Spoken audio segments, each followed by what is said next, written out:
Baik, saudara, untuk laporan dari Sarawak, kita bersama Damia Cassandra Manja di RTM Kuching. Silakan, Damia.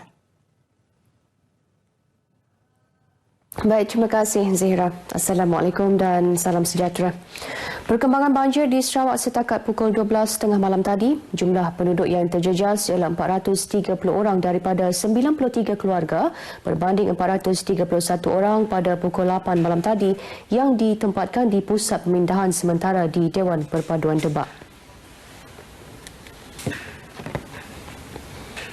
Sekretariat Jawatankuasa Pengurusan Bencana Negeri dalam kenyataannya menyebut penduduk yang dipindahkan ialah dari Kampung Bungi, Kampung Babu Debak, Kampung Lalang dan Kampung Debak Laut.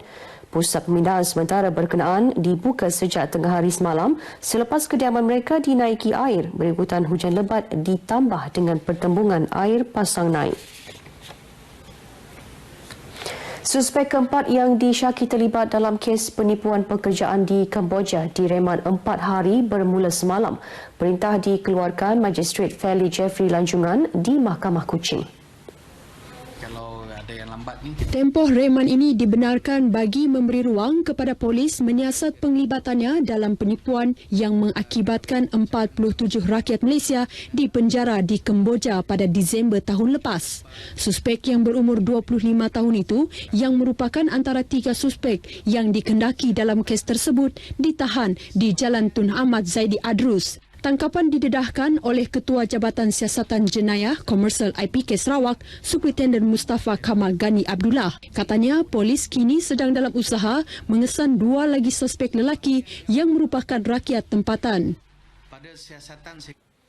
Di Muka, sepasang suami isteri antara yang ditahan positif dadah dalam operasi yang dijalankan agensi anti dadah kebangsaan AADK pada malam Isnin lalu.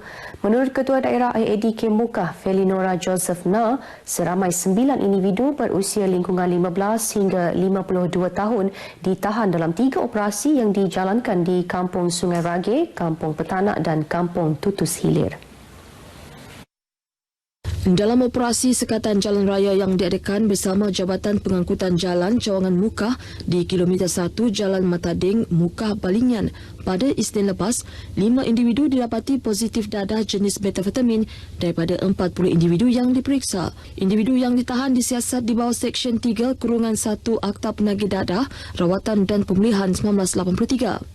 Dalam perkembangan lain, Kementerian Kebajikan, Kesejahteraan Komuniti, Wanita, Keluarga dan Pembangunan Kanak-kanak mendedahkan daun ketum antara bahan terlarang yang semakin popular dalam kalangan penagih dadah di Sarawak.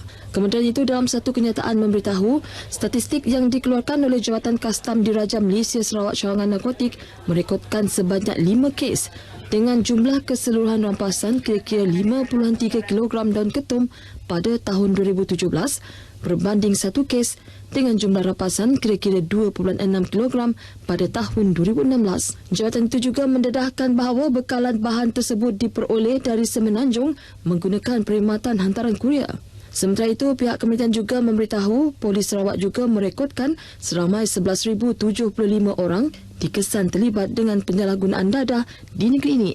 Tanpa mendedahkan statistik, kes dan bilangan tangkapan pengedaran dan penyalahgunaan dadah serta bahan terlarang di Sarawak menunjukkan trend meningkat di antara tahun 2016 dan 2018. Kenyataan itu didedahkan pada mesyuarat penyelarasan program strategik, pencegahan dan pendidikan penyalahgunaan dadah dan substans di Sarawak bersama Pemadam Negeri Sarawak di Kuching. Penubuhan pasukan skim rondaan sukarela SRS dalam kawasan rukun tetangga KRT penting dalam membantu pihak polis menangani kejadian jenayah di kawasan perumahan dan kampung.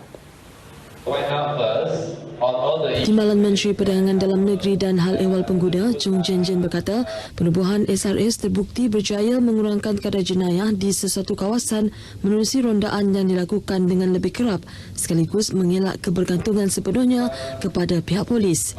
Sambil mengambil contoh dengan penubuhan SRS di kawasan Sungai Moyan, beliau percaya isu keselamatan di kawasan berkenaan dapat diatasi dengan berkesan. Chong memberitahu media selepas sesi dialog bersama penduduk Sungai Moyan di Batu Kawah di Kuching.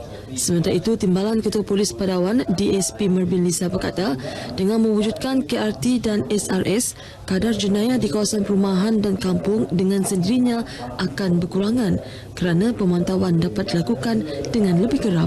Jelas DSP Mervin lagi, masyarakat perlu tahu pelakuan jenayah dan gejala sosial datangnya daripada masyarakat sendiri. Justru, masyarakat juga bertanggungjawab untuk menjadi mata dan telinga dalam menyalurkan maklumat. Tambah Mervin lagi, sesi dialog antara polis dan masyarakat merupakan medium bagi komuniti setempat berkongsi permasalahan yang berbangkit, terutamanya mengenai pencegahan jenayah. Buku Prosedur Operasi Standard SOP Panduan Pengurusan Pengangkatan Anak bagi Negeri Sarawak dilancarkan semalam sebagai panduan dan rujukan dalam mewujudkan keseragaman mengurus kes dan isu yang melibatkan proses mengangkat anak. Buku tersebut dilancarkan bagi menangani segala permasalahan yang dihadapi di semua pejabat daerah berhubung permasalahan mengambil anak angkat di Sarawak selain dijadikan sebagai bahan rujukan umum. SOP berkenaan adalah berdasarkan peruntukan dalam Ordinan Pengangkatan Bab 91 edisi 1958 serta perundangan yang berkaitan dalam proses permohonan pengangkatan, peraturan serta prosedur operasi sedia ada tentang isu-isu berkaitan pengangkatan anak di Sarawak dan di luar Sarawak. SOP melibatkan kriteria yang berbeza bagi proses kerja pengangkatan anak, termasuk pengangkatan anak yang lahir di Sarawak kepada ibu dan bapa penduduk tetap Sarawak, pengangkatan anak penduduk negeri Sarawak yang lahir di luar Sarawak seperti Semenanjung dan Sabah, pengangkatan anak bukan warga negara dan pengangkatan anak terabai, terbuang dan dijumpai. Buku SOP tersebut akan diagihkan kepada pejabat daerah di seluruh negeri mulai minggu depan dan seterusnya akan diagihkan kepada ketua-ketua masyarakat. Kenderaan berteknologi tinggi yang ditayangkan dalam filem Star Wars seperti kereta dan skuter terbang bukan lagi angan-angan kosong yang tidak boleh dicapai. Ia adalah satu realiti yang sedang diusahakan oleh mereka yang mempunyai wawasan tinggi dengan menggabungkan kreativiti, sains dan kemahiran teknikal dan vokasional.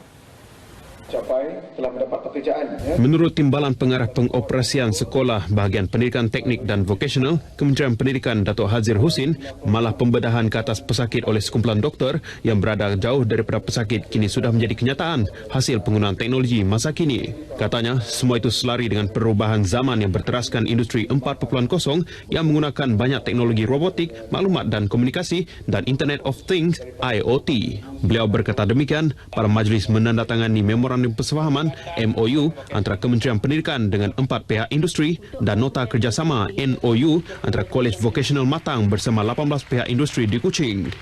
Datuk Hazir berkata, sehingga kini sebanyak 46 MOU telah dimuktamadkan antara Kementerian Pendidikan dengan pihak industri bagi 10 program di Kolej Vokasional Matang. 10 program berkenaan ialah Diploma Teknologi Automotif, Teknologi Penyejukan dan Penyaman Udara, Teknologi Pemesinan Industri, Elektrik, Elektronik, Pembinaan, Seni Kulinari, Kosmetologi, Seni Reka Fashion dan Pengurusan Perniagaan.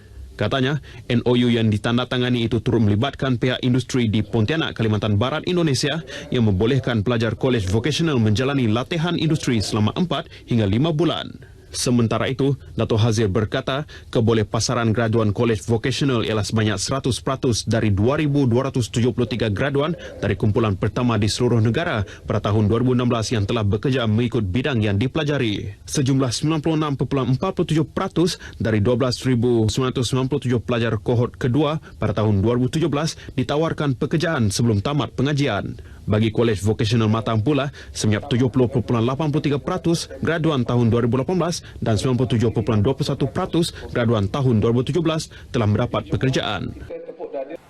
Baik, saudara, setakat ini dahulu sumbangan berita dari Sarawak untuk N7 pagi ini. Dan untuk berita seterusnya, kembali kepada Zehra di Angkasa Puri. Silakan.